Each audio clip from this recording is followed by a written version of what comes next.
You know, I love where it says in Romans that greater is he that is within us than he that is in the world. I think that one statement in the Bible, if Christians would get that one statement down, the devil and all of his demons would shake in their boots.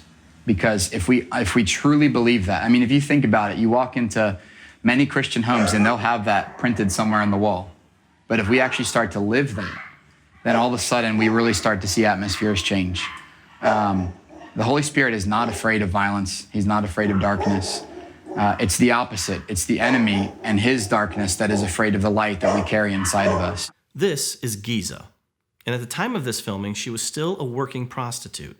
But she has since left it completely behind and now works with Nick and Rachel helping other women. But my interview with her was an eye-opening moment for me, because as she described her life, I saw the very real struggle of someone who has become a Christian, who loves Jesus, but is still stuck in her old lifestyle of selling her body for money. Caminhando, né, fazer o programa, não tinha como eu ser evangélica, então eu, assim, declinei da religião, mas, assim, sempre acreditei em Deus, sempre fui muito apegada a Deus e sou. Hoje em dia, assim, esse Deus evangélico, de determinadas denominações, tipo, assim, confortante, eles estão ali pregando, mas ao mesmo tempo eles estão te apontando, de certa forma. Eles estão ali crucificando você por você estar ali nas ruas. Eles começam a falar calmamente para que você dê atenção ao que eles têm a dizer. Eles começam falando, porque Deus não quer isso para você, Deus não quer você nas ruas. Mas aí, de certa forma, eles vêm alfinetando você, vêm apontando você por estar ali.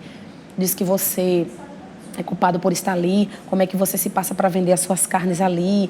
E assim, cita termos assim que são desagradáveis, são desconfortantes. E você se sente, de certa forma, humilhada e constrangida. Mais do que você já se sente por estar ali. Estar ali já é um fato altamente constrangedor, humilhante, entendeu?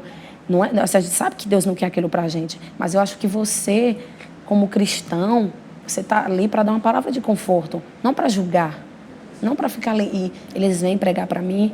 Muitas vezes eu não quero ouvir, não que eu esteja renegando a palavra de Deus, que eu nunca vou renegar a palavra de Deus em tempo algum, e eles sabem disso, mais do que eles que estão ali pregando. Deus conhece o meu coração, ele sabe que eu sempre vou estar apta para ouvir a palavra dele, até mesmo porque eu conheço a palavra dele.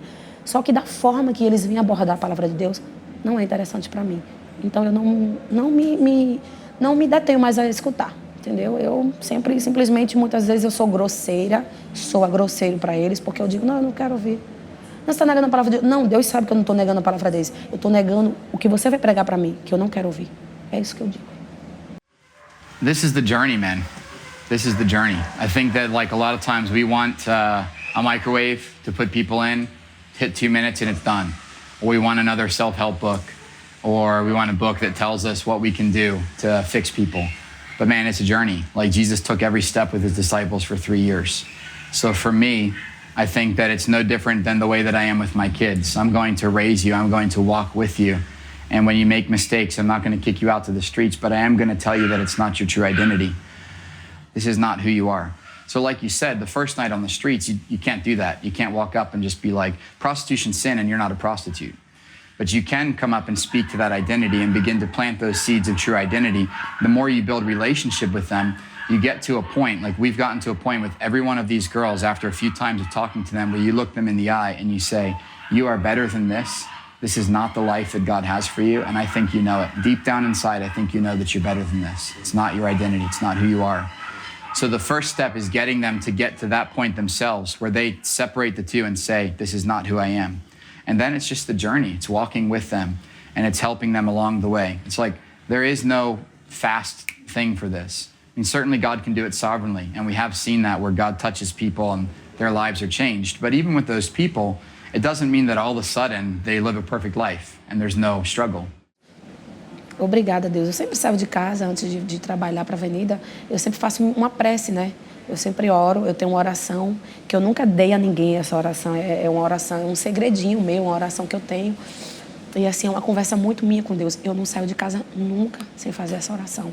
Independente de eu estar corrida, apressada, pode ter até um cliente embaixo do meu pé me esperando, mas eu tenho que fazer essa oração. Eu só me sinto confortável quando eu faço ela. E assim, sempre quando eu faço, eu finalizo e digo, Deus, obrigada. Eu sei que o Senhor é na minha vida. Eu sempre digo. Eu acredito muito nisso.